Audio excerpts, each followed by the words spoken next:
Our 2-minute break is over. And but we had good discussions, you know. I still flash back to when we first met during COVID and couldn't talk to each other. We're making up for lost time of 2021. Okay, let's go to our finance committee. Let's see, we still have a couple that are coming back in. I don't want to stampede ahead without anybody. Do we have board members in the hall that? I think we're missing Carol. Okay, well let's ease into it, and we'll make sure everybody can participate. Chair Norton, the floor is yours. Okay. On your agenda, the first item that we will be addressing is 4.3.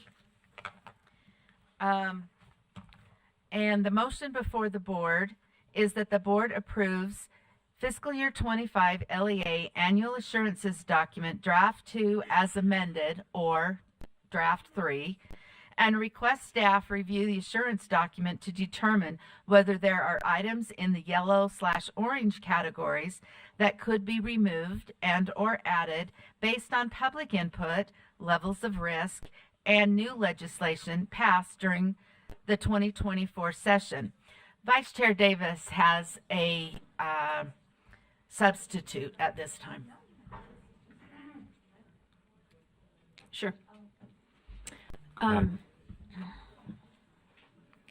move that that we move to substitute that the board approves FY25 annual assurances document draft 4 and requests staff review the assurances document to determine whether there are items in the yellow-orange categories that could be removed and or added based on public input, levels of risk, and new legislation passed during the 2024 general session. And I'd be happy to speak to that. Okay, is there a second? Second. Seconded. Back to you, Member Vice Chair Davis. Yeah, you saw all of these drafts in your backup, but the difference that went to draft 4 was because committee put out draft 3, and then so much was taken out of the green parts that it had to be reformat. It didn't have to be, but it made more sense to reformat it instead of into categories, into state and federal, so people could see what the state requirements were and what the federal requirements were. And that's the formatting difference that came out into draft 4. And if I could just jump in there, I believe that was the difference between green and yellow was federal and state, correct? So, or did I get that wrong? What were the categories? Remind me then. What's substantively different about arranging by federal and state versus the color codes? Yeah, there were a handful, but Angie could probably tell you. 3 categories. Yeah, maybe for the board's perspective, Angie, Superintendent Stalling, Deputy Superintendent Stalling. Well, I think we're actually talking about 2 different things. You're talking about what the color coded were as per our discussion, and what I'm talking about are how the assurances document was formatted into different kind of topical categories. So for this document and this motion, it's just a different formatting into these are the state requirements and these are the federal requirements. I think what you're asking about are green, yellow, and reds, which were those that are monitored regularly, those that she can answer and I that thought there was better, a federal. Yeah, straighten me out, please, Deputy Superintendent. Yes, Stallings. thank you. Good morning, board members. Angie Stallings, Deputy Superintendent Policy. There are 5 colors. If you look at draft 2, you could see the different lines have 5 different colors. The federal assurances, or all of the federally required, were in blue. State required, meaning legally required, were in red. And then there were 3 others that were discretionary. So yellow, orange, and green. The green category is what the committee made a motion to eliminate. So they took draft 2, they made a motion to say, let's eliminate all of those in the green category, which is what is draft 3. So draft 3 includes all of the required assurances, which are blue and red, And then it also includes yellow and orange. Now, the yellow and orange's assurances are generally assurances related to programs that are primarily in that area of local control, meaning we don't have existing dedicated staff or a monitoring program. So the reason why the green was the reason that the Finance Committee opted to allow the green items to be removed is that we have existing monitoring, reporting, we have existing staff here at USBE who support those programs. And so the idea was, because you're already filing an application or a report, or we have staff who are doing monitoring, there's no need to include those on the assurances document. Those that are in the yellow are what are truly very local control, in the sense that they're even really outside of education. So an example would be that you're required to have certain insurance and notify your employees of liability insurance. That's really a risk management issue, not so much a USBE expertise. So that's yellow. And then the orange was a state assurance that is an education related area, but not necessarily with dedicated staff. So if somebody were to have a question on something in the orange or yellow, they're likely going to reach out to somebody like me, the hotline, Ben Rasmussen, kind of the generalists in the office who will help look up the law and give information, but there's no monitoring program. Hopefully that helps, but at the end of the day, the motion the committee made was to take draft 2, eliminate the green, which is draft 3. What happened was, when we eliminated all of the green, and there are quite a few green, there were a lot of different headers for all of the green, yellow, and orange. We as staff looked at it, and in some cases there was maybe one under a header, and that it probably made more sense and actually made it more informative to those in the field that these are all state assurances, because it did eliminate quite a few of the state assurances, and now they'll all be grouped together. Let me ask a quick follow-up, and then I'll go back to Vice Chair Davis and Member Vargas. Does draft 4 then, has that already removed those elements that we voted as committee to remove, those that are already under monitoring? Correct. So this now includes those that, that was a great explanation, but just give me what is now on this document? They're state and federal, but are they those that do not have a monitoring and enforcement funding piece and staffing piece? Is that what's left? So on draft federal, 4? thank you. So for the ones in blue and red, those are federal. We did not eliminate any of those. So there may be very strong, in fact, a lot of them will have monitoring activities at the state board, but we don't believe we have the authority to eliminate the federal assurances because they're federally required right now. Okay. You're talking about things that were blue or red.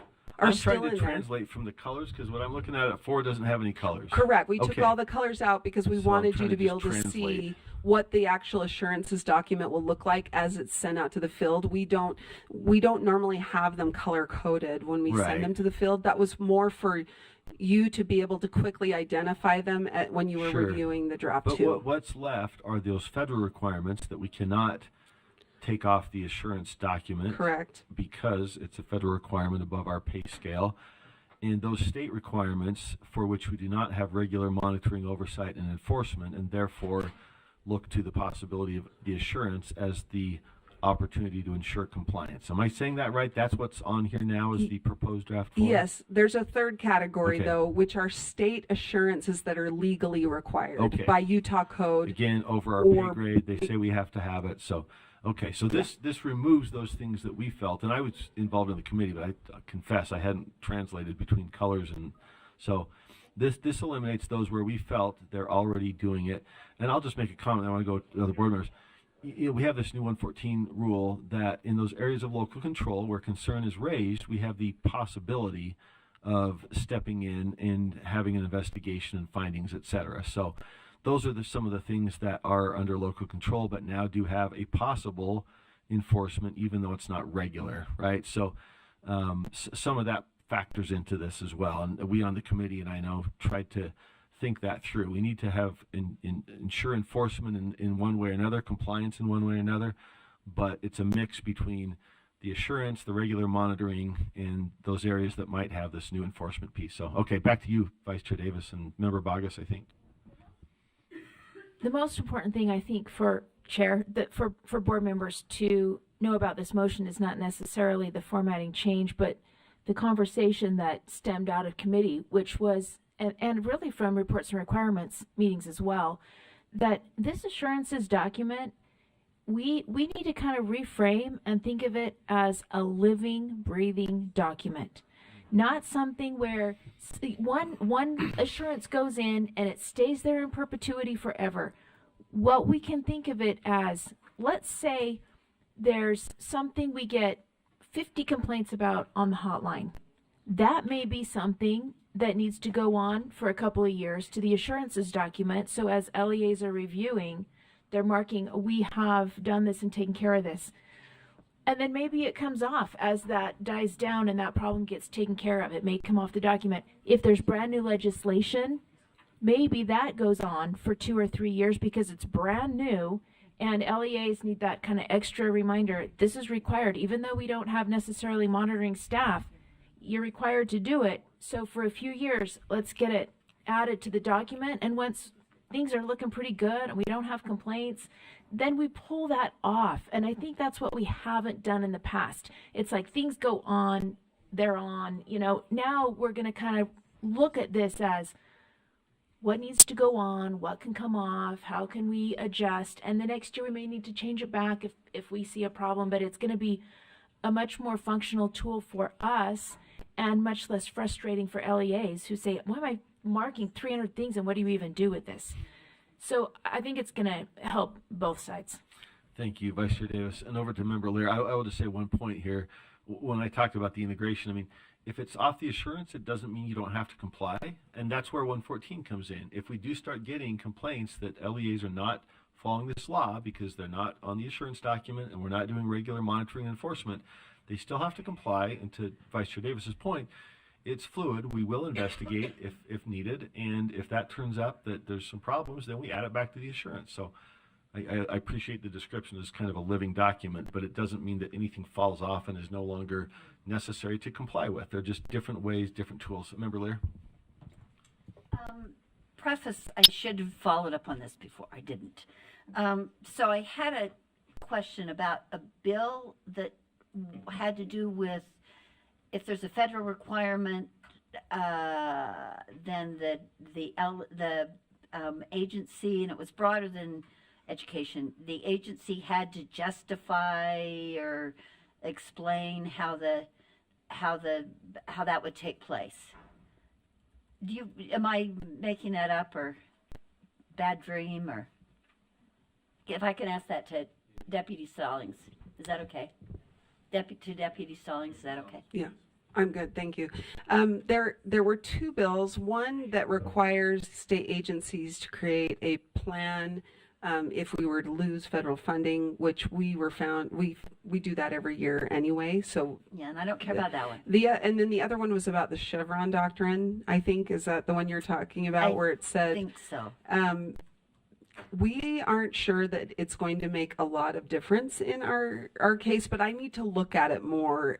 What it essentially, my recollection is, it could impact rulemaking that's done at the federal level by the agencies versus what's in code for, federal code.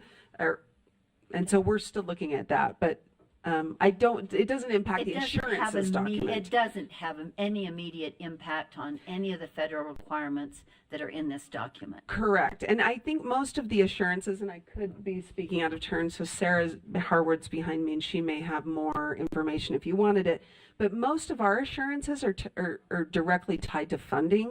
So meaning it's not just the rule regulation, but because we're receiving funds, there are certain things that we are committing to and we're assuring to before we receive those funds.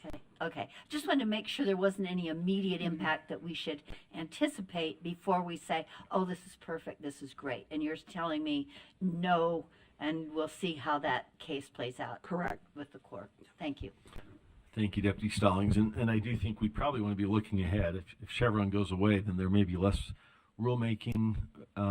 There were other elements of state law that said they can, on occasion, I think, the legislature give a direction to an agency to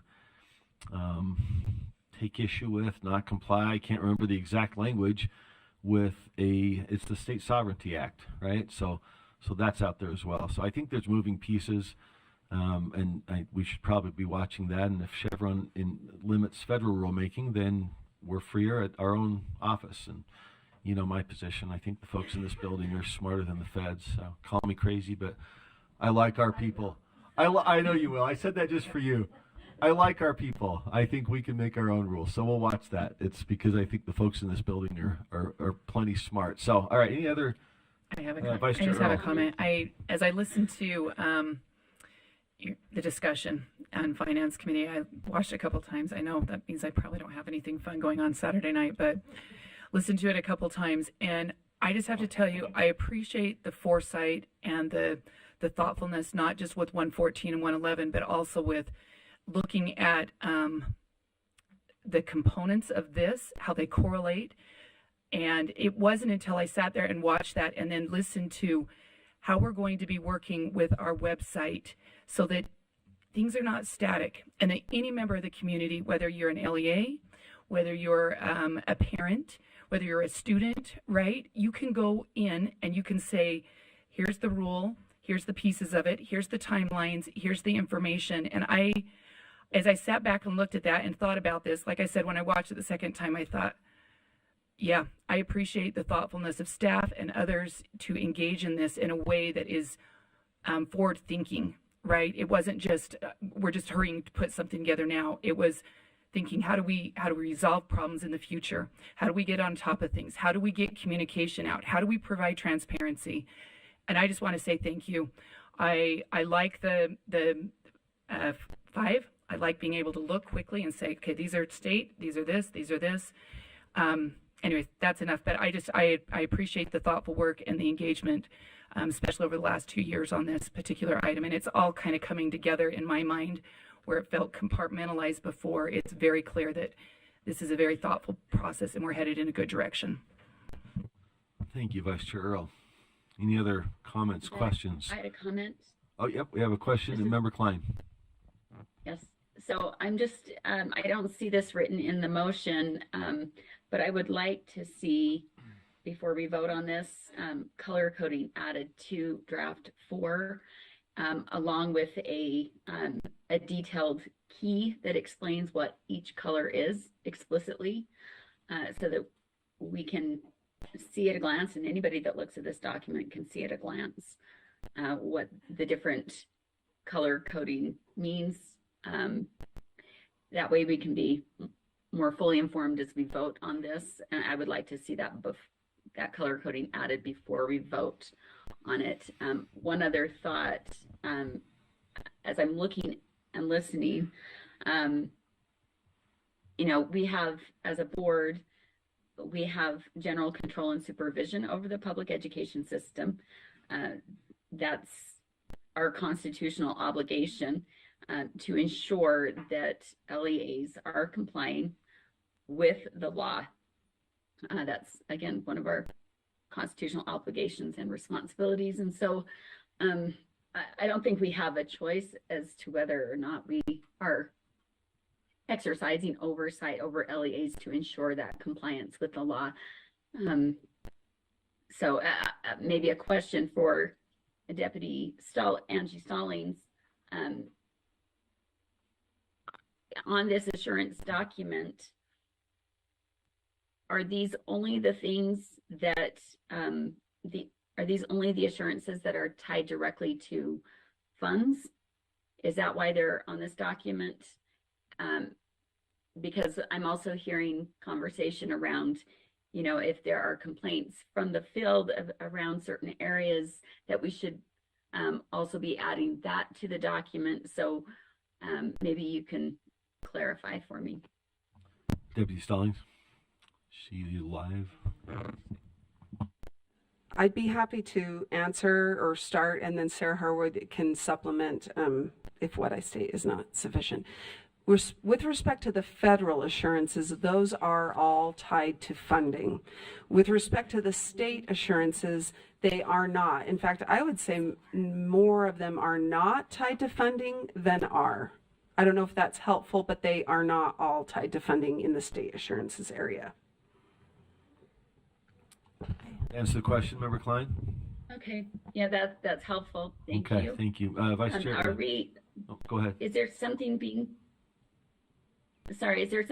added, like maybe a color coding for those more fluid things that are coming in based on complaints from the field, or are we going to? That could be taken as a suggestion, I suppose. I think the idea here from being in finance is that if other items are added, they will be highlighted as additions coming from the field and brought to the board for addition, correct, Deputy Stallings? Yes, if I may, we are, that second part of the motion that the Finance Committee made, we are already working on that. In fact, Sarah, Debbie Davis, Cassie Hayes, and Tracy Nettle all met to start thinking through what those categories could look like for next year. Because this document goes out on May 1, we didn't feel like we had the time sufficient to do that work for this year's version, but staff is very excited for that opportunity to kind of look at the different complaints we receive through the hotline, have a category that might be about new requirements related to the last year or two of legislation. So we are going to be working on that, and Sarah will be the lead on helping to propose those new items for inclusion in next year's assurances. All right, thank you. Member Davis. Yeah, I was going to say, I don't know if this changes the motion or not. And also, I don't think we have a second, but I'll just quickly say, we can't really put the color codes that you see in draft 2 are really, we're only there for our discussion purposes to decide what things to take off the document. So I don't think that they would necessarily be good to put on draft 4 or what's forward facing to the public, because I think it would just be add confusion. And you would have no draft, you would have no green on at all. And green is what represents what we are monitoring. And that's going to come out in board rule in the number system. So the public will have a clear understanding of the level of, when code comes out and such and requirements, the level of oversight. But that's done with numbers, as you've heard.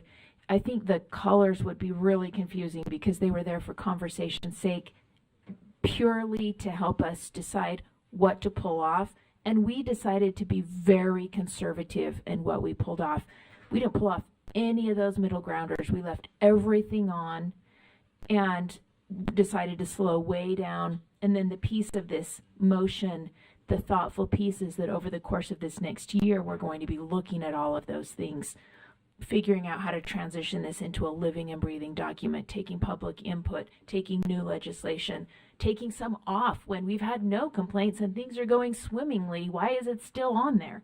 And really making it a useful tool for us. Yeah, thank you. May I I think comment? that clarity will be implemented in ways that may not be color, but will help us understand what's what. Sarah, did you have? Yeah, really quick. Oh, I'll come back to Member Klein. Sorry about that. Sarah Harvard, Grants Compliance Officer. Just speaking more to, if you want to add the color coding for you as a board, that's great. But what we do with that document once you have approved it is we take the different assurances and we put them into the Utah grant system and then send them out to the LEAs through that system. So there's no way to color code them in the system. So we can only organize them by those headers. So just letting you know that there's no way to color coordinate them for the LEAs in Utah grants. Got it. Thank you. So that was kind of an internal committee thing. Member Klein, did you have another comment? And then we're going to get ready for a vote. Yes. Yeah, I think the motion on the floor is yours. So, Member Klein, Can I?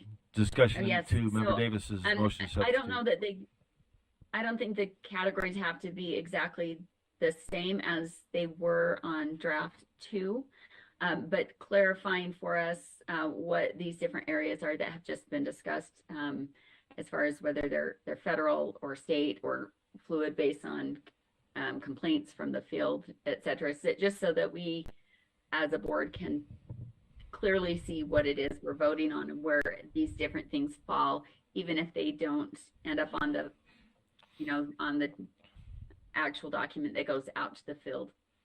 Thank you. And I'm seeing nodding of heads that kind of clarity is expected and part of the development process so that we know which categories they're coming from. And okay, thank you. Any further? If not, we will vote.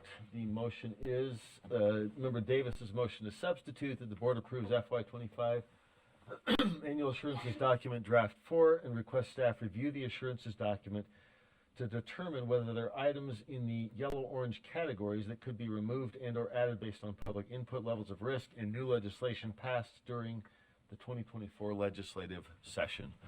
Is that framed correctly, Member Davis? Okay. Seeing no further comments, please vote. Member Klein? Okay, so are we voting on draft 4 right now without the color Correct. coding being added first? Then I There would was- abstain. Okay, yeah, it references color coding in terms of what was developed in committee, but not in terms of on the public document that needs to go out. So yeah, you want me to read the motion again for those online? I can see it. Okay, you got visual? Okay. So Member Klein abstains, Member Wood. Yes. Member Wood is a yes. And we're looking for 2 more votes. 1 more vote. There we go. With voting complete, that motion passes. Are we okay? Can I make one more Okay. comment on that? Okay. Vote is 12 in the affirmative. That motion passes. 1 abstention, Member Klein. 2 no votes. That is Member Green and Member Bagas. So that passes. Yes. Can I ask one last question on that? Yes. Just listening to Board Member Davis, it sounds as if we might be using complaints from the field as a new metric. Is that instead of strictly what's in code? I Is that guess I could correct? take a shot Is at where that. we're going with this? My understanding is not so much a metric. The decision to put something on the assurances document is a tool that's been developed by the board that's modified over the years to fit the need to make sure LEAs are thinking about the right things. But there's no code that says you must have an assurances document. There are code sections in federal and state that require that it be on the assurance, and those are there. Nothing we can do about it, right? So that follows code, whether federal and state. The other items have some discretion and judgment, and that's where the motion has gone in the way of responding to concerns and perhaps dropping those that don't have a need for that, and previously dropping those that are already monitored or enforced regularly. Anything to add to that, Member Stallings? Okay. All right, back to you, Chair Norton. So this next item is kind of a continuation. This is based on a project to simplify the assurances document going forward. From the Finance Committee, the motion for the board is that the board approves our 277-108 Annual Assurance of Compliance by Local School Boards Draft 1 on second and final reading. Comments or questions from the board? Seeing none, let's vote.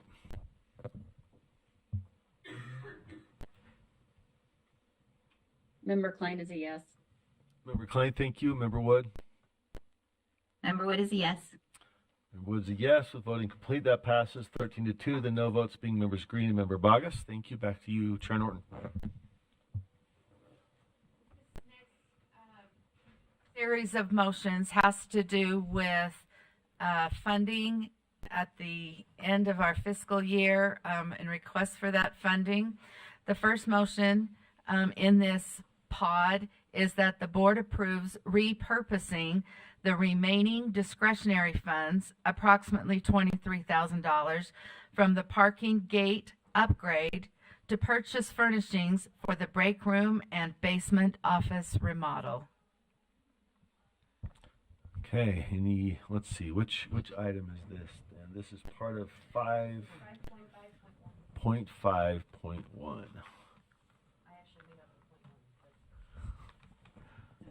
Sounds right. I'm trying to find it in my board agenda. Why did I see 5.5? I've got San Juan. Are you? Go back. Am I Which in is the also wrong- known as 4.5. There you go. Yeah, summary is 5.5. Discretionary funds. Right. Summary of actions, meaning agenda memo?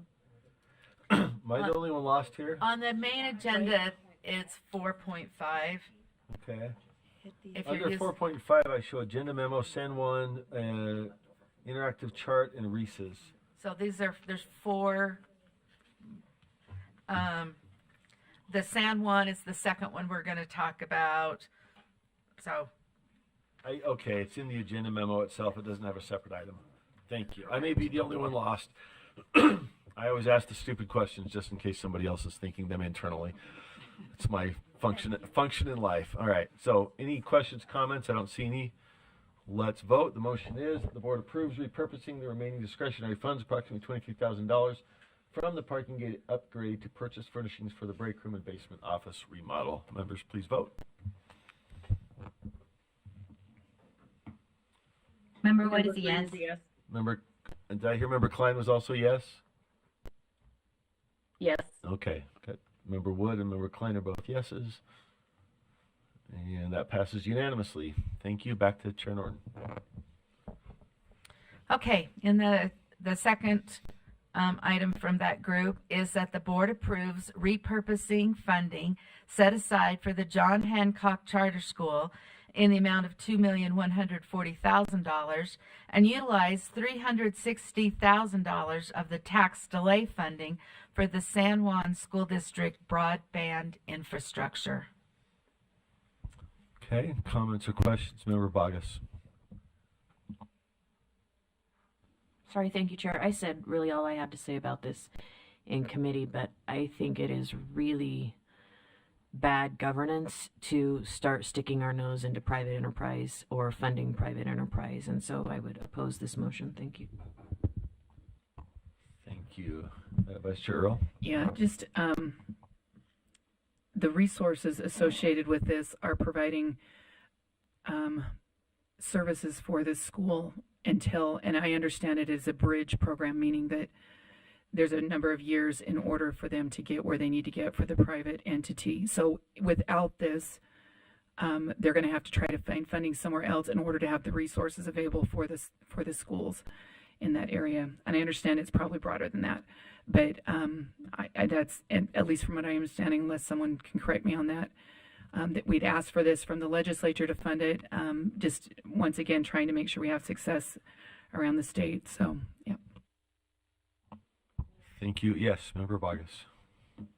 Thank you. So just in a brief response, when this was initially approved, it was they're going to go to the legislature and not ask for any more money. That was my recollection.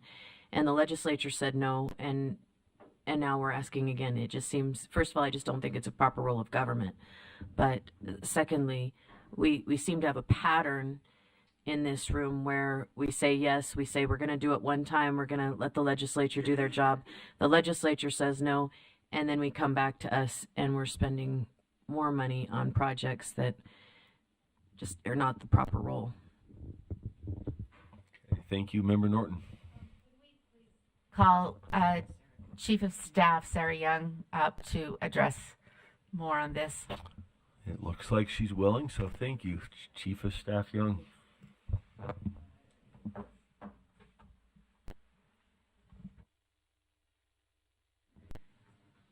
So, Chief of Staff Sarah Young, thank you for the opportunity. I can confirm that Vice Chair Earl's presentation of the project in terms of being a bridge solution is accurate. This was originally funded with one-time money that was granted through the state COVID emergency fund system. That was enough to be able to create the infrastructure, but not to sustain the infrastructure. That burden has fallen on our LEA, who has since used their ESSER funds to be able to provide and pay for the staffing necessary to maintain the existing system. The request for this money would allow San Juan School District to be able to maintain those internal solutions until industry is ready to provide a solution for the river region, which is specifically an area that does not have an internet provider that is available to them in the private sector. Thank you. Member Davis? Oh, I apologize if you just said this. Didn't we hear in committee that there are discussions being had with the industry to try to light a fire under them to get this done?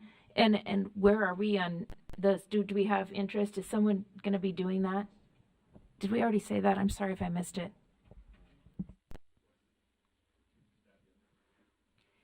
Thank you. So yes, currently the Utah Education Telehealth Network, or UEN as they're more often referred to, are working with providers in the area, including Centercom and Emory Telco, to be able to look at what potential solutions could exist in that area. There are a lot of reasons that those providers haven't ventured into that space on their own in terms of being able to see a return on investment in terms of what it would take for them to be able to provide those services. However, with advancing broadband technology through satellite and other solutions, they feel confident that as those technologies improve within the next 18 to 24 months, that they will be able to move towards that sustainable solution. And that's why San Juan is not asking for ongoing funding. They really see this as a one-time need to be able to get them to a place where those providers can come in and create the long-term solution. Thank you. Member Lear and then Member Carey. My opinion about this is informed a little differently. I don't understand all the technical aspects of what needs to happen, but I think this is more, in my mind, more similar situation we've had with Tooele School District, a couple of other situations a couple of charter schools sometimes, where these are our students, and especially in San Juan, which is the largest concentration of Indigenous students we have in the state. We absolutely owe them a duty as under general control and supervision to make sure they have the same access or a similar access. It's not going to be as good, we know that, but a similar access to the students in Salt Lake City and very urban areas. So I absolutely think we have to provide a bridge. I would be in support of doing it forever if we had to, because these students are so central and have had unique circumstances for way too long, and they need this service in order to be educated. Member Carey.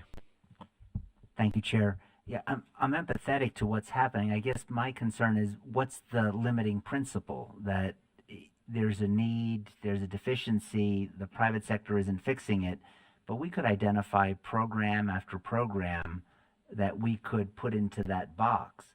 So my concern and my reservation is, do we just do this as one-offs as they come up and we say, well, they're from the right group, they're the right ethnicity, they're the right socioeconomic class, therefore they're going to get it.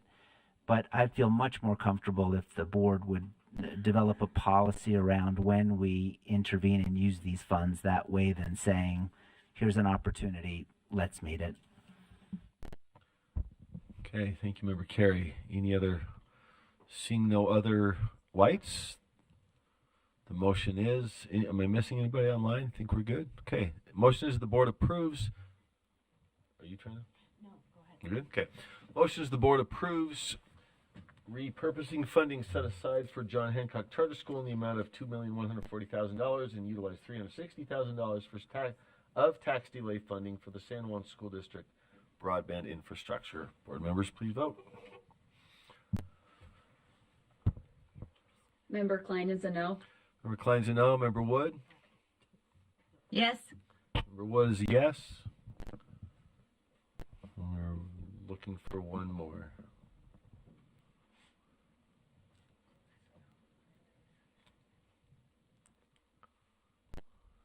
Anyone showing not voted on their screen? There we go. We got it. Okay. That passes 12-3. The no votes being Member Klein, Member Carey, and Member Bogus. Back to you, Chair Norton.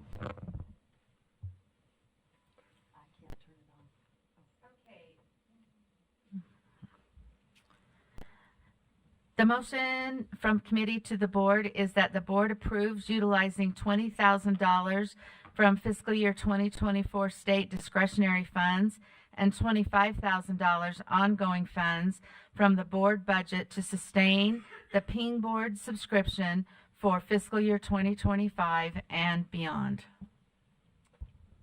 Okay, Member Bogus.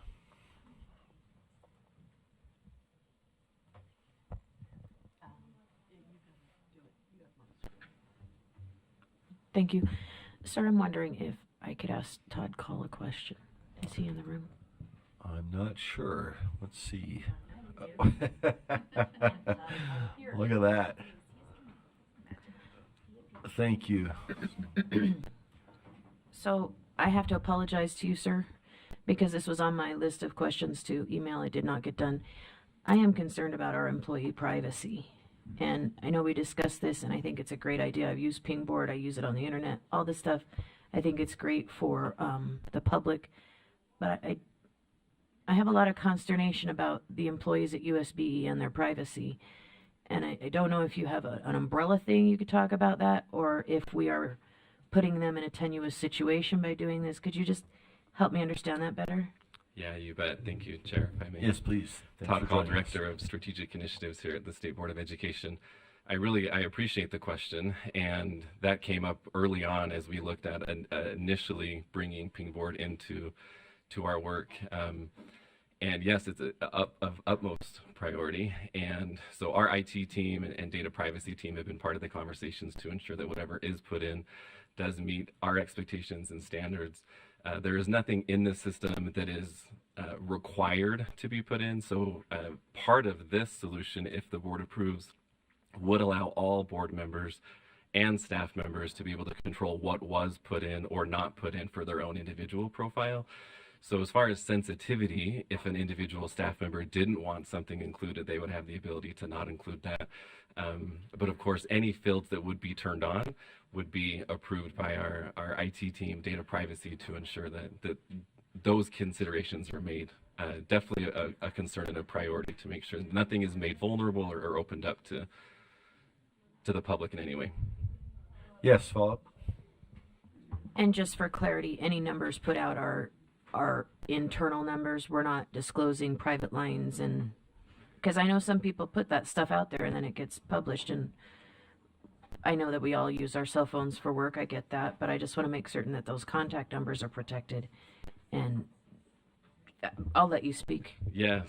I again appreciate the train of thought. So there are two aspects that I think would be helpful to understand. There are two pieces to the Pingboard subscription. One is the external piece, and that's what's public on our website, and we determine what is turned on there. So currently, you see small thumbnails of the staff member or board member. You see their name, you see their phone number, and you see their title and email address.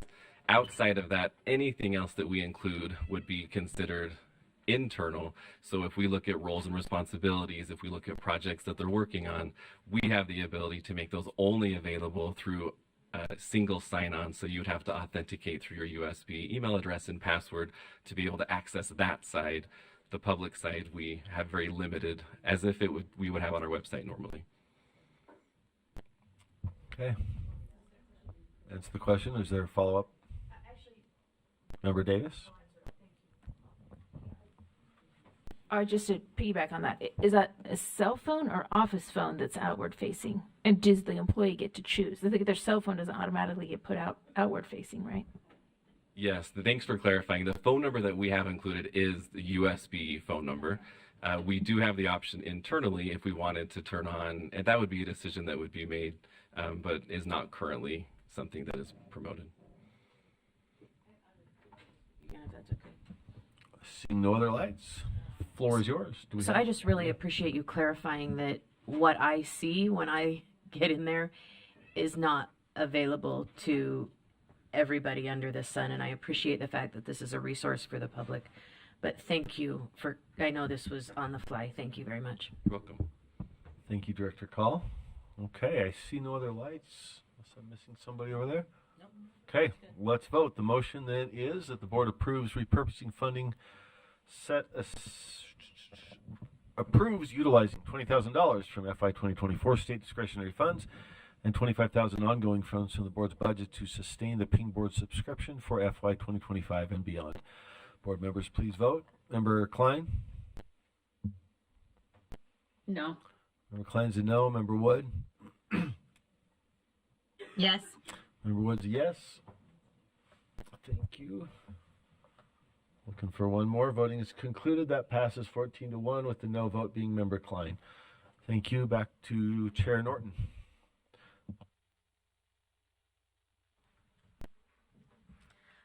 Okay, and the final one on this funding reallocations, that the board approves allocating $300,000 of the remaining tax delay fund balance for use by the Regional Education Service Agencies, RESAs, for continuation of literacy coaches for fiscal year 2025. The RESA boards are meeting on March 19th and will provide the board with details on the intended use of these funds for decision-making purposes and long-term funding solutions during the April 2024 Utah State Board of Education meeting. Okay, thank you. Any discussion of that motion? Member, Director Riddle spoke from News. I see Deputy Jones has a hand up. And Chair, if I may, Deputy Superintendent of Operations Scott Jones, if I may, there is a presentation that they also put together that is in the backups to this agenda item for your review or consideration as well. So we had put that in there by the due date of the backups. That should supplement the public comments made by Director Riddle. Thank you, sir. Thank you. Vice Chair Earl, and I think we have Member Davis too, right? Yeah, I just have Member Davis, do you want to go first? Just a couple of quick comments, because I called out to a couple of my districts that fall in this category and asked about this particular item. Those districts are actually contributing funding this year so that they can make the full transition next year. They've just said how valuable these individuals have been for their districts in general, the usage there. The other item is, keep in mind that the legislature did not fund or take on the rural schools funding model, which would have given significant supplemental money to these districts in order to meet those economies of scale. And not just that, they also lost funding when it came to their administration that they were normally receiving. Anyway, so the legislature chose not to do certain funding items this year. This is one of those that directly impacted some rural schools specifically. And I'm, like I said, I'm aware of my rural schools and how it directly impacted them. I'm grateful for that we have some resources to assist them. And I think this is one of those areas where they're saying it's not just we need the money, it's we're using this service. It's been valuable. Plus, we are going to be contributing. We're hoping next year that we can do the full contribution. So that is the ask. Member Davis, and then Member Bogus. Yeah, thank you. Chair, this has been a hard month because we've had a lot of requests from the field, and it makes you feel a little nervous. And I'll be honest, I appreciate the question that was asked earlier, like what's the guiding principle here? And my guiding principle has always been probably different from what you've expressed, Member Lear, but mine is that no ongoing funds to be committed. I mean, these funds that we have should be for kind of onesie choosy. Is there a strange circumstance that we can help with in a one time? And my concern is when I asked about this a year ago, I was told that these funds would be a one time, and now we're here for a second time. And so I just, to make really clear, I'm really glad that Director Riddle came and spoke to us this morning and said in no uncertain terms, this is a one-time situation. They will not be coming back next year to ask for these funds. They have a plan in place for the districts to take over this expense. So I probably didn't make it clear last year but I am saying if it comes again next year, I will have to be a no. And it's not because I don't love our recess, because I do, but I think we shouldn't get into repeats and repeats. Thank you. Member Bogus, is your light on? Sorry, it's behind the screen. There you go. I don't know that I'm next in line. I just would like to ask Member Earl if she happens to have the percentage. Okay. When you say percentage, what do you So mean? you made a comment, ma'am, about they're already contributing. That information's not in this It this is in there. slideshow. It is in there. I'll get it for you. I think Okay. it's half the amount, like Okay. 50%. But I will get to you this Okay, slide. thank you. Because I double checked on that too, because I wasn't comfortable with the full funding, but they are. When I reached out, like I said, I reached out to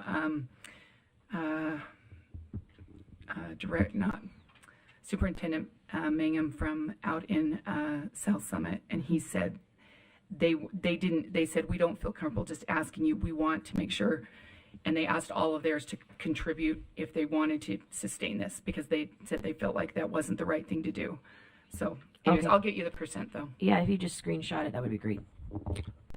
Superintendent Dixon want to weigh in, and Member Carey. Thank you, Chair Moss. When some of these things come our way, I'm trying to think of our 4 goals as they currently stand, and certainly literacy and early learning is an ongoing goal, and trying to get us all to a system where you have put rules and processes and funding in place to move the system along to get to our goal of students being able to read at grade level. And we've got a lot of things that are going to come at you this way. So I'm trying to, in my mind, sort of sketch them out on a timeline, given that you've now tapped higher ed. So teachers coming out of preparation programs will be better skilled at teaching reading. We have coaches who are trying to build that infrastructure so that it becomes a way of being in our classrooms, so that if I'm a new teacher or a teacher who needs some skilling up, I can go to Mr. Carey next door and see him doing it because it's a norm of behavior in our system. So I think we've got to be a little bit patient too as we discuss some of these issues, that we're on that trajectory to get our system to one that's highly literate. So that's going to be more front end loaded with some of the things you've put in place around teacher preparation, coaching, some of the things to get us there. And it dawned on me this morning as Director Riddle was speaking that it's all part of this continuum to get to that end goal and outcome. So I don't know that this would be it might be the last year for this request, but there might be another one come along, and I think we just need to place it on that timeline of your efforts with policy practices, procedures, and funding to get us there. But we're getting closer by the front loading that you've been doing over the last couple of years. Thanks. Thank you, Superintendent. Member Carey. Thank you, Chair. Yeah, I did appreciate Director Riddle and her comments today. I was inclined to vote against this, but she did say one thing that I think swayed me, which was, I think she said she's relatively new, or this is her first year. And to Board Member Davis's point, I was inclined to say no, but if she's new in the driver's seat, she should be given the opportunity to make this right. She has made inroads. I did see what Deputy Superintendent Jones said. I did looking back up.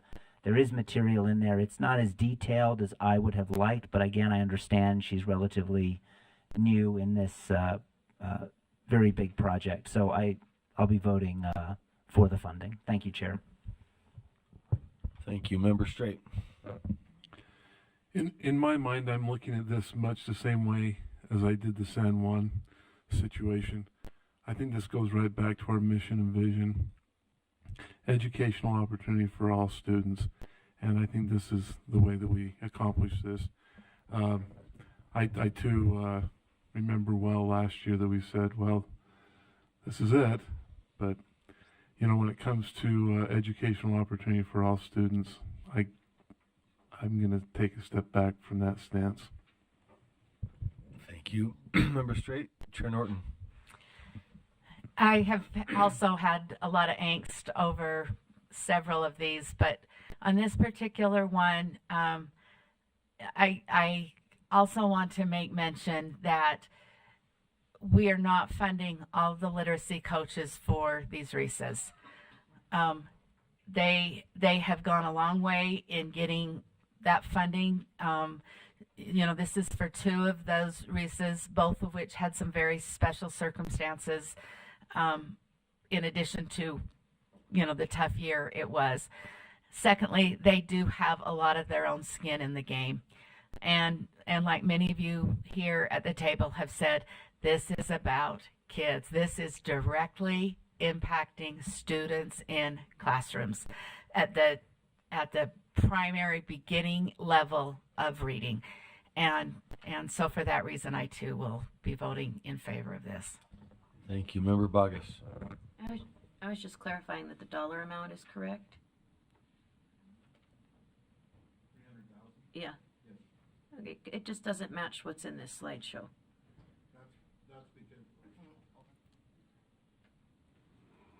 So I just really appreciate Member Earl showing this to me. I just want to clarify so that Right. I'm. Chair, if I may. Yes, please. It's 300,000 split between two, 150 and 150. Then you okay, yeah. Thank you, Chair. Thank you. Okay. No one else? I'll just quickly say, I'll echo those, and I'll just add from the perspective of board leadership. Now, the last 2 years we've gone to the PEA chairs, and we've explained all the wonderful things that are done by the Reeses, including instructional coaching. I think they're well aware. The response was unanimous. We love the Reeses. We love the work they're doing. We love especially the instructional coaches, but we're going to ask them to find a way to create economies of scale by getting that funding locally. And so greatly appreciate the Reeses responding to that and making it work. And so I'm also in favor of it. If there are no other votes, or excuse me, no other lights, let's vote. Somebody wants to vote. Okay. Let's tee it up for vote. Member Klein? Member Klein is a no. Member Klein is a no. Member, did I get that right? Member Klein? Yes. So Member Klein is a no, and Member Wood is a yes? Correct. Yes. Got it. Okay. All right. Looking for one more.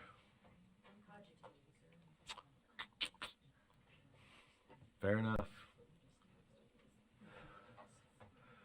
Voting is complete. That passes 14-1 with Member Klein a no vote.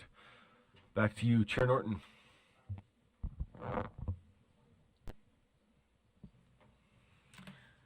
Okay.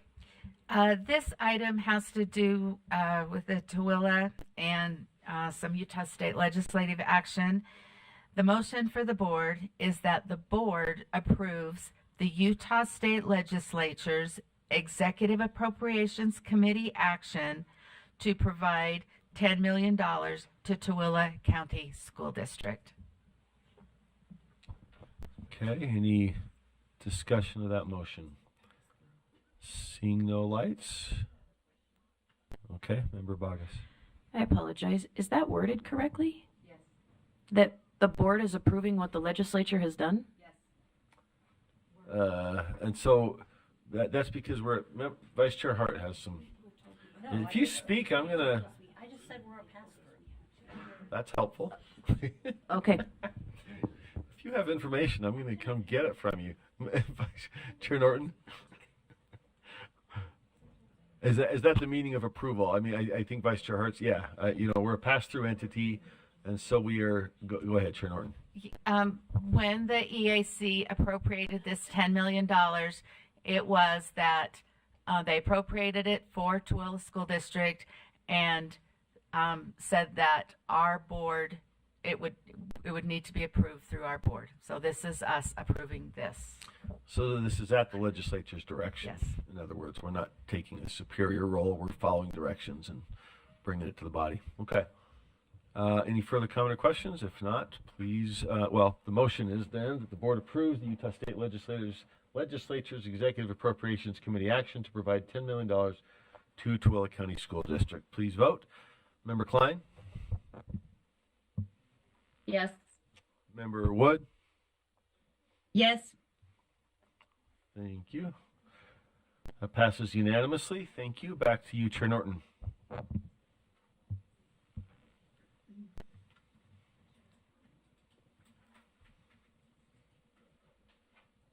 Our final item is that the board approves the creation of funding requests to facilitate the preparation and presentation of budget proposals by USBE staff.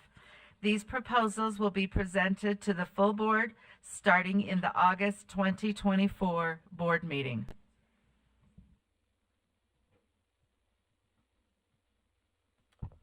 Comments or questions? So maybe we could ask Deputy Jones for clarity, but also, yes, Member Carey. It probably best to go to Deputy Jones. I'm not sure what we're being asked to approve.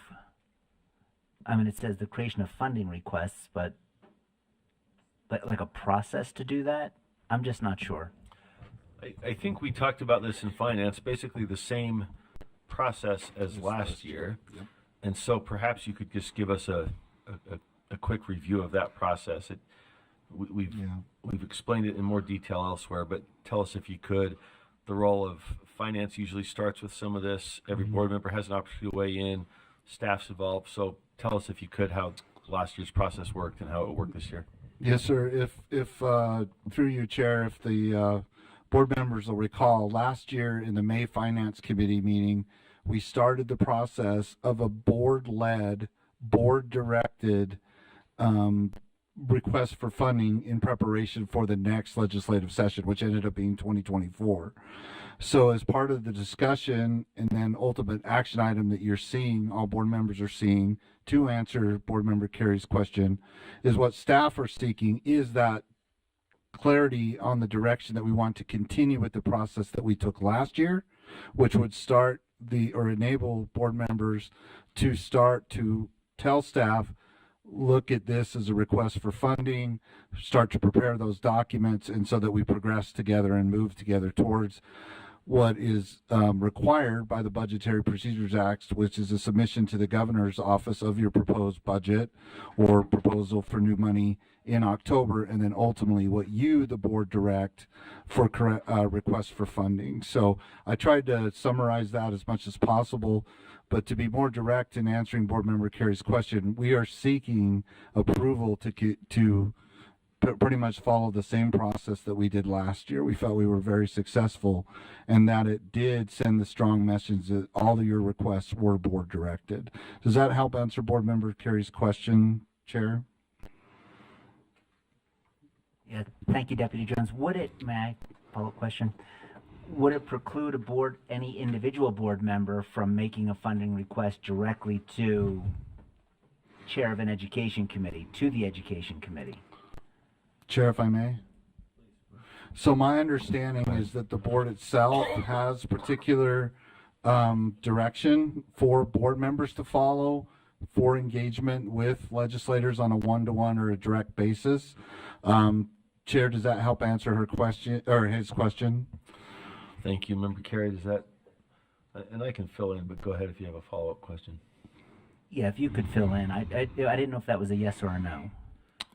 So the board priorities go through our top 10 list, right? And Right. when board members identify those, we vote to request the staff work up what we used to call a business case, now an RFP, right? So that comes through the vote process to work it up. And then we rank and prioritize and then take it to the governor. So if an individual board member has a funding request, I don't know that our rules preclude them, but it would be outside the board's process. So we advocate and stick tightly to our RFPs. We also get to the point where sometimes we have bills that have a funding item attached to those, and those also come through this process to be a board request for a bill. And there's been, I'll explain a little bit of that. There's an occasion in which a bill will have a fiscal note that our board votes to support, but it doesn't fall within the top 10. So typically those first couple weeks are a sprint through PEA, and we as leadership are up there on the stand and behind the scenes pitching our top 10. We also have the larger list that is sort of other things that were voted to be prioritized but not put in the top 10, or excuse me, voted to be approved by the board but not prioritized in the top 10. We make clear that these are our top 10, and we sort of say, there are also some other things on here, but these are our top 10. And then it comes to bills. That comes a little bit after the PEA process sometimes. And if those are board-approved bills with a fiscal note, that also becomes a board request.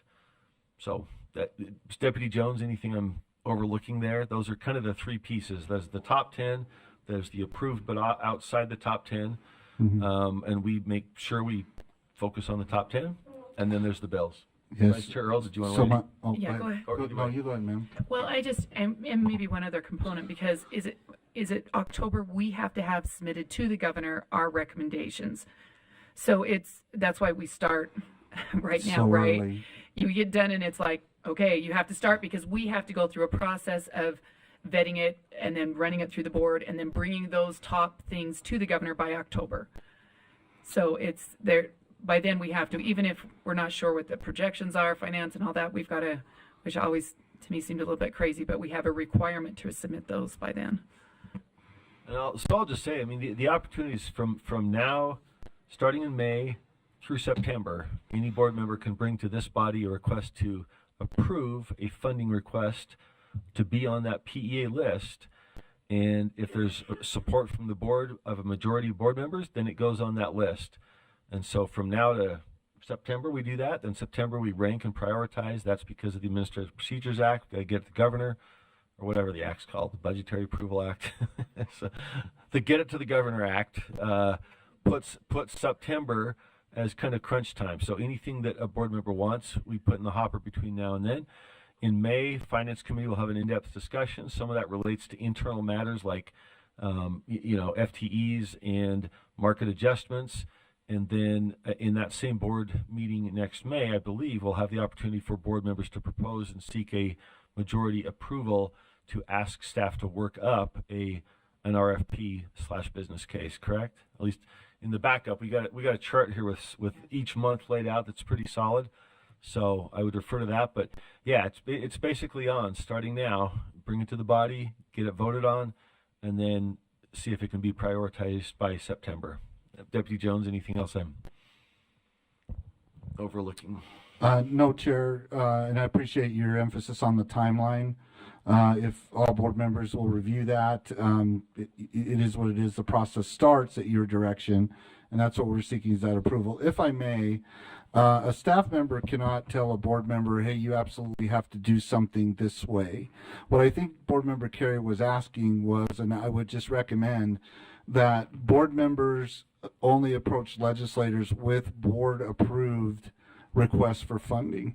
If they have their own, then I would strongly encourage the board member to bring it to the board so that it could get added then to Board Chair Moss's point, outside of whatever the board is prioritizing, because again, we're trying to really make sure and support that all of this process is at your direction, you as the full board. So any request for funding outside of your process, I would just recommend not doing it that way. But I can't say, direct that to it. Does that help clarify more? Yeah. Board Member Carey's question, or to add that in there. So it's yes, the answer is yes, but we are, we're just recommending strongly that a board member only approach legislators with what the board also knows is their request for funding. If that's fair and accurate in my response, Chair. Is there any questions and concerns about how I've responded? Nope. Thank you. And PEA chairs know to look to our top 10. They're familiar with our process, and so as they're looking for board priorities, and then others will weigh in outside the board. Any follow-up, Member Carey? Yeah, I just want to make sure that we have the flexibility. I think it was the school safety funding. It wasn't on our top 10 list. It wasn't a priority, and it wasn't heard by the board until the legislature was in session because it was significant.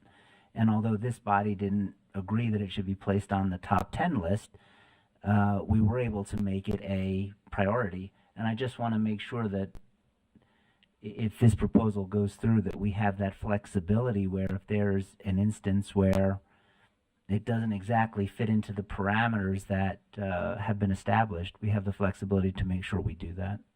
And last year, yeah, I'll just say, once the top 10 is fixed and sent to the governor, we can move to approve. It's outside the top 10. But I'll just emphasize again, the time between now and September is the time. If anybody's got something they want to see on the top 10 list, tee it up, get a vote, put it on the list, and then move to prioritize it. And that's the funnel that everything goes into. And then, yes, outside of that is something, and obviously we're always dealing with revenue questions. They're fluctuating. But now to September, throw it in, get on the list, and then get it on the top 10. And some of those things that are outside the top 10, will still be funded because they're a priority for the legislature. But we as leadership make our pitch very strongly. This is our board's determined top 10 priority list. And if they are then interested in other things, then they'll pick it up. Did you, Member Straight, Member Norton? Oh, Deputy Jones first? Okay. Yes, Chair. So I would like to say yes to Board Member Carey. I like the term agile. This is an agile process that accommodates or promotes or supports that as we move together at your direction through the process leading up into the October submission to the governor's office and then ultimately into the legislative session. As the example he gave comes up in future sessions, this process gives the agility to adapt to changes that occur outside of what we knew at the time. And I think the proof of principle is in how well you as the board addressed that school safety. It was brought back, it was brought to the board. The decision-making process took place. So I really feel strongly that yes, sir, this is both flexible and agile, this process. It's been proven to work over time. Nothing is ever perfect, but I really feel strongly that the answer to Board Member Carey's question is yes. Flexibility and agility, Chair. Thank you. Member Straight and Member Norton. Yes, I have some questions. Something I haven't figured out yet. And I know we have business cases and we have policy, right? And sometimes the policy and the business case are encased in the same thing. So the business case has to be reintroduced next year. If you have a policy case, does it need to be reintroduced every year, or does the policy continue on? So I could take a crack at that. We can defer to Superintendent Jones, but I think some of the policy changes we propose, I guess to me the easiest way to think about it is you've got PEA and you've got Ed Standing. And our top 10 in the specifically funding proposals go to PEA, and then the bills, which will have a fiscal note and therefore a funding component, would go through Ed Standing. And on occasion, those do match up, and typically that will be heard first in PEA because they convene those first couple weeks, and then it will go into a bill. But go ahead, follow up. I'm not answering. So for our processes, if we have something that's both a policy and a business case, how does that move forward? For example, if we have a policy and the funding that has been identified is that it goes for 4 years at this, does that policy need to be reintroduced to the body each year? If it's already been approved for funding each of those 4 years, is that what you're... Right. Is that what you mean? I would think if it's already on that, funding. If it's on that glide path where it's been approved for a 4-year funding track, then I don't think we'd have to reintroduce it unless for some reason it's up in the air. Maybe I'll defer to Deputy Jones. Yeah, if you want to increase the funding, but for for example, one that we approved last year, I think we did that for 2 years, was this kind of teacher leader, master teacher thing. And I think it ended up as a 2-year pilot program. Both years were funded at a certain amount. I think that's how so that's now set in stone. We don't have to go back and get the second year because it was approved in that case. If it was a 5-year program, Deputy Jones, Deputy Stallings, am I getting anything wrong here? I think if it's already funded, then it is what it is, unless somebody says that it's for some reason going to be cut. Chair, I think you're spot on. Could we clarify one thing though with Board Member Straight through you, sir? Please. So is Board Member Straight talking about a particular situation where a policy, the funding is there, but then the particular policy didn't pass or wasn't something the board supported wasn't doing it, can we bring that back? Or maybe it's all of those different scenarios that he's described here. I would say the answer is yes. And why we put the form in the background too is so that you can see that that form accommodates both, right? You know, you can either do just a policy request. If there's a change that you, a board member wants to bring to the board to see if the board would adopt, you could use that same form, correct? And then vice versa. So if there's money there, but you're not, you know, you're not necessarily supportive of what the current code is or thing, you can definitely submit along that line to get the policy/code updated, or both, you know, increase the funding and a change to policy, or just simply use the form to request and increase the funding if you're good with the policy. Does that help clarify the perhaps different scenarios and, you know, clarify for us as staff to support Board Member Straight? Member Straight? So this was a misunderstanding on my part, because in the 2023 legislative session, one of our top priorities was safety, and it was both a business case and a policy case combined, and it outlined it would be, I believe it was 4 years, $175 million, in order to bring us up to the standards that we were looking at that have been researched by staff. So that caused a misunderstanding in regards to that already being in the available, but I guess it really wasn't. It wasn't posted anywhere that was a continuing policy. So in my mind, it fell through the cracks when we were trying to wade through that particular issue on the safety issue, because there was an active policy in place, as far as my understanding. If that's incorrect, then that's another discussion. So anyway, I think that's where I was headed.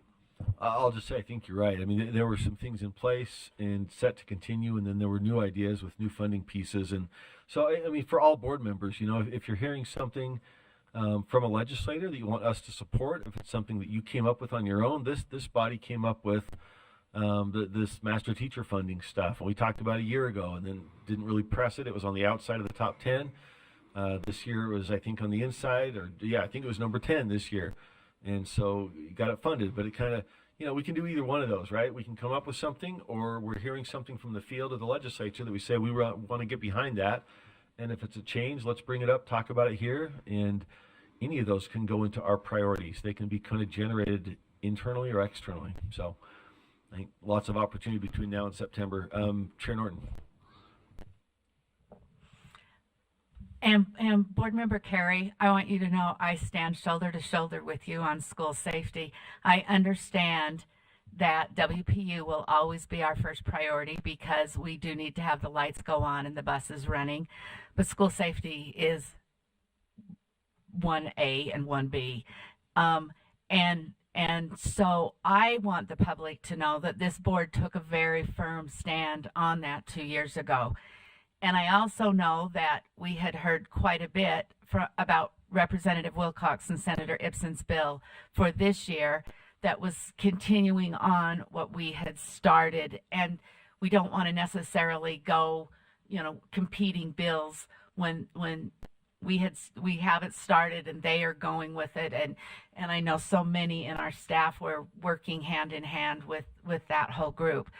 But I do want to make it very clear that this board stands for safety for schools, and we will, and we will continue to stand for safety as long as that's needed. So, you know, don't worry, but I think it's a great discussion for us to, and I appreciate you bringing it up today, because we do need to make sure that somehow is always addressed in the forefront, whether that be through policy, business case, or just supporting a legislator, or, you know, the plan that they have going, that we work as partners together. Okay, thank you, Chair Norton. Seeing no other lights, and we can go back to the motion.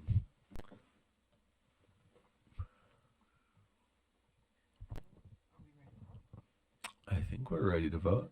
Yeah, we did. Yeah, I'm just going to read it for a vote. I think we've got it in the backup.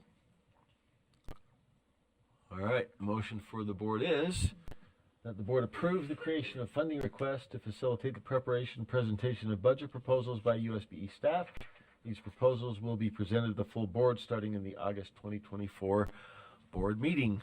Please vote. Let's go with Member Wood first. Yes. And Member Wood's a yes. Member Klein? Yes.